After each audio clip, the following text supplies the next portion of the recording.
കുറച്ച് കാലമായിട്ട് പോകണമെന്ന് ഒരുപാട് ആഗ്രഹിച്ച ഒരു പ്ലേസ്, അതും പ്രകൃതിയോട് അത്രയും ഇണങ്ങി നിൽക്കുന്ന ഒരു സ്ഥലം, റാസൽ ഖൈമയിലുള്ള ജബൽ ജൈസ്. അങ്ങോട്ടാണ് ഇന്ന് പോകുന്നത്. ജബൽ ജൈസിലേക്ക് പോകുമ്പോൾ റോഡിന്റെ രണ്ട് സൈഡ്സിലും കാണുന്ന മൗണ്ടൻ വ്യൂ ഉണ്ടല്ലോ, നമ്മുടെ നാട്ടിലൊക്കെ കാണുന്ന വലിയ വലിയ ഗോപുരങ്ങൾ ഉണ്ടാവില്ല, അതിൽ കാണുന്ന കുഞ്ഞു കുഞ്ഞു ശില്പങ്ങൾ ഉണ്ടല്ലോ, അതുപോലെ അത്രയും ബ്യൂട്ടിഫുൾ ആയിട്ടുണ്ട്. കുറച്ച് അഡ്വഞ്ചർ ആയിക്കോട്ടെ എന്ന് വിചാരിച്ചിട്ട് ആദ്യം ഞങ്ങളുടെ ലക്ഷ്യം സ്ലഡാറായിരുന്നു, പക്ഷെ അത് ടെമ്പററി ക്ലോസ്ഡ് ആയിരുന്നു.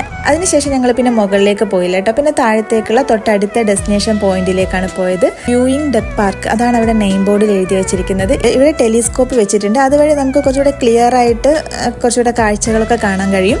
പിന്നെ ഒരു കുഞ്ഞ് ചിൽഡ്രൻസ് പാർക്ക് ഉണ്ട്. ഇവിടുത്തെ മെയിൻ ഹൈലൈറ്റ് ഹൈക്കിംഗ് ആണ്. ഞങ്ങൾക്ക് അത് അറിയേണ്ടായിരുന്നില്ല, ഇവിടെ എത്തിയതിന് ശേഷമായിരുന്നു ഹൈക്കിംഗ് ചെയ്യാൻ അറിഞ്ഞത്. ഞങ്ങൾ പ്രിപ്പയർഡ് ആയിരുന്നില്ല, അതുകൊണ്ട് തന്നെ കുറച്ച് ദൂരം പോയിട്ട് തിരിച്ചു വന്നേ. ജബൽ ജൈസിൽ വരികയാണെന്നുണ്ടെങ്കിൽ ഒരിക്കലും ഹൈക്കിംഗ് മിസ് ചെയ്യരുതേ, നല്ലൊരു എക്സ്പീരിയൻസ് ആയിരിക്കും. Okay, by.